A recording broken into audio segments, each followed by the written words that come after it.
Okay. Yeah, no, this is helping. Um, uh, this has been a lot of insanity coming at you. It's hard to remember all the things that happened. When I was in Sierra Vista, they sent a young man uh, that was raised with Buddhist from Fort Huachuca to talk to me. Had a French girlfriend. I remember him. He's the one who also asked me to read the book of Daniel in the New Living Translation and the King James. And a lot of the stuff was clear as mud to me at first. I was like, I'm having trouble understanding this. Then I went and realized, okay, this is the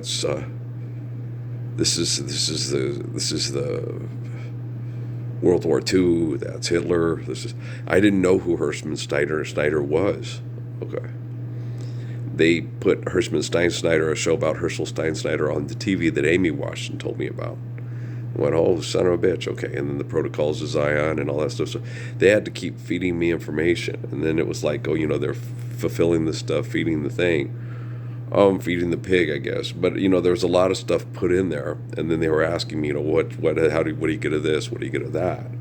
And then I explained to them, and like when they first started talking to me, and I sat there and went with the stuff that they were messing with my head from the Mormon Church, said, what I get from the Bible is that I'm the spirit of John. And then I went online and went and read the books. And yeah, it's me. Okay, so John in the Bible is the spirit of me.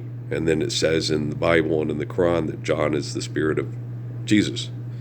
So I was like, oh, okay, that's what I'm getting from this. So I went and, you get a lot of people that sit there. My sister told me that with some of the people here in Las Cruces, that they can feed memories and they can mess with your head.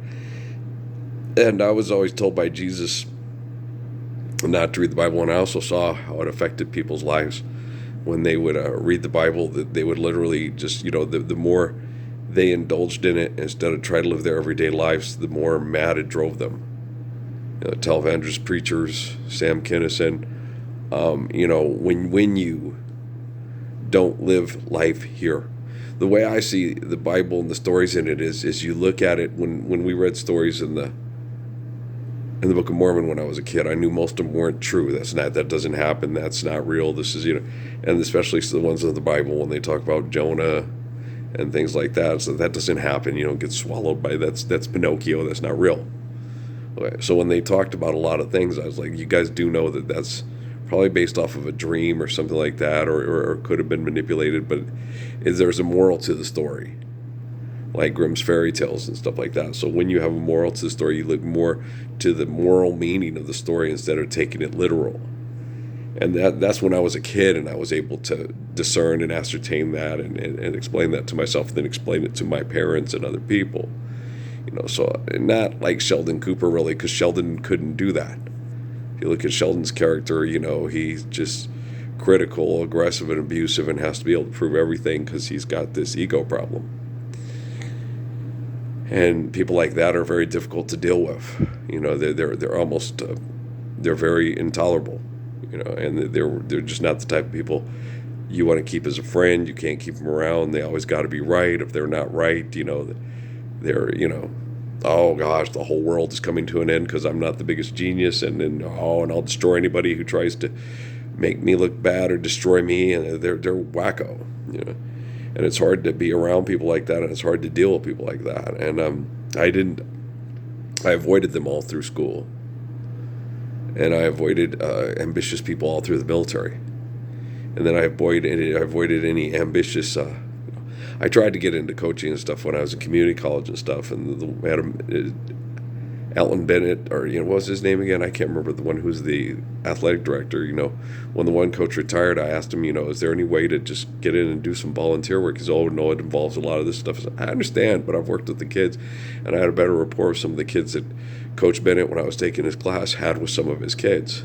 Some of the kids he didn't get, and he was sometimes a little condescending and abrasive, as opposed to understanding and working with the kids. It was pretty much, he told us, about the NCAA championship he went to with North Carolina and Michigan. He said you could tell who was going to win by the way they played, the way they warmed up. The North Carolina was all business and Michigan was all, and then they of course screwed up the end of the game. And I was like, well, yeah, But is that because the kids were loose and all that, or was the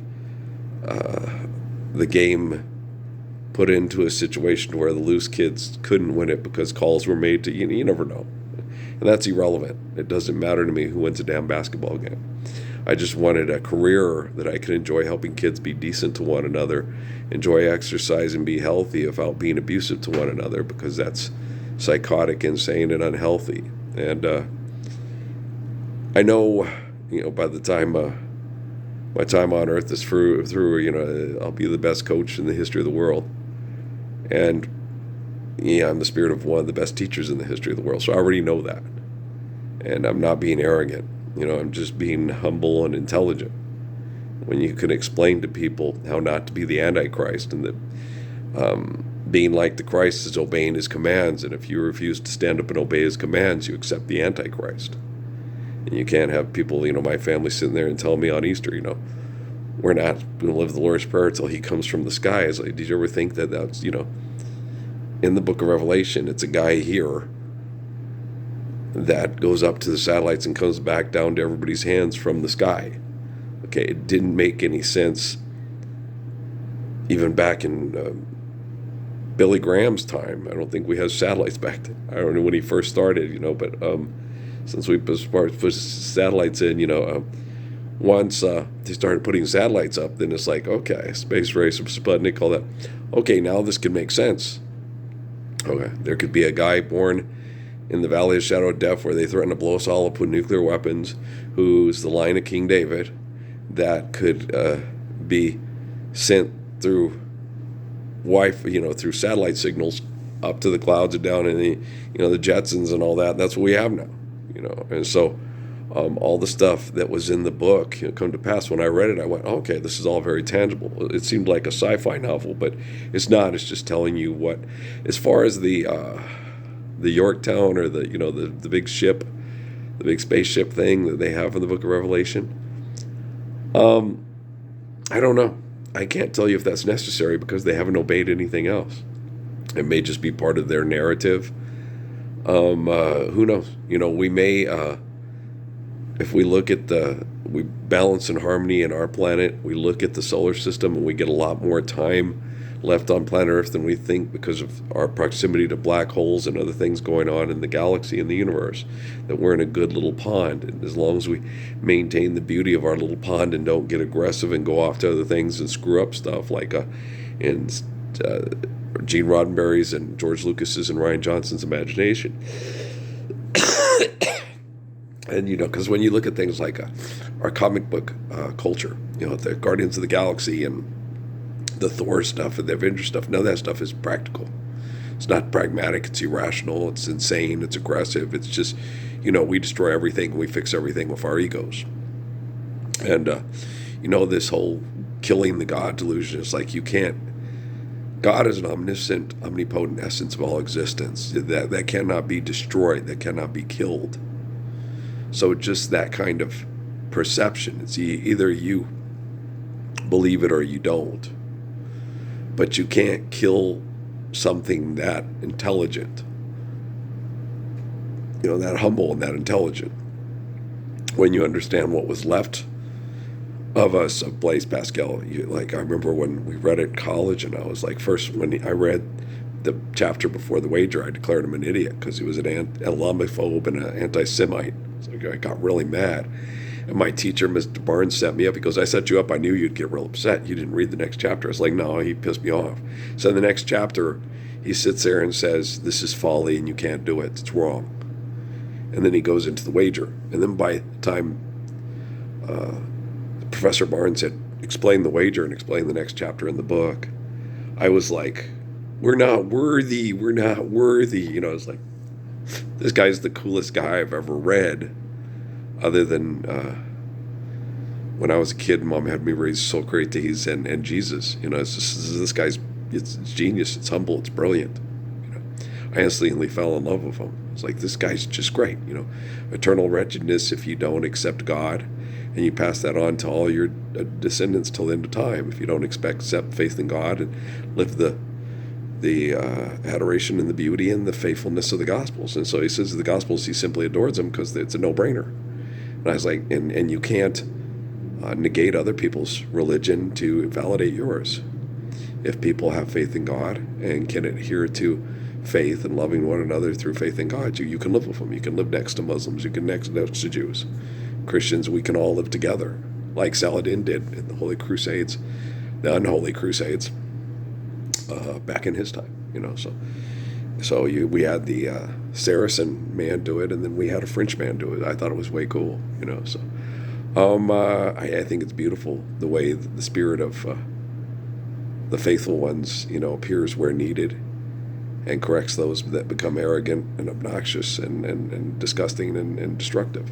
I think it's really cool, which makes sense that during the apocalypse that the man who's the line of King David in the book of Revelation would be born in the epicenter of the United States during the Cold War, right where they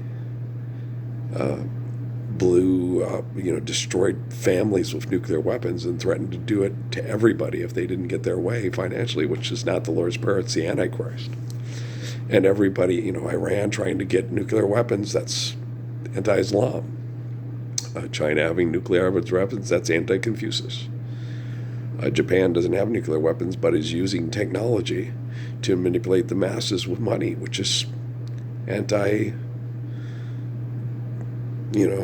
Buddhist, anti-Shinto. It's wrong, right? And so it's very wrong. At the core of the principles of all religions that are good don't include this kind of manipulation, this selfishness, and this disgusting behavior. It's selfish and it destroys everything. And you can't destroy everything because you're not happy, because your selfishness is unquenched. And people that are selfish are never happy. They're just constantly, I gotta win, I gotta fight. They just get up and get a new project the next day, but they're never happy. They're just aggressive and selfish and just keep going. And then they falsely perceive this selfish aggressiveness as happy and fulfillment, and it's not true. Okay, a happy person is someone who appreciates the gift of life and the beautiful people that they enjoy it with. And I've never got to do that. I got few little pockets, few stolen moments is all that we shared. But you guys would always take it away and then try to destroy me by saying you'll never get it back. And look at how horrible everyone is to you. Look at how horrible your wives are to you and still were and still are. And now the kids are just as horrible to you as your wives.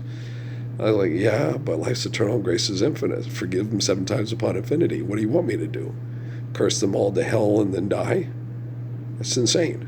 Okay, I'm not insane. I love people. Life's eternal, grace is infinite. We need the peace of the Lord's Prayer now. Okay? Don't hang in there. Show up.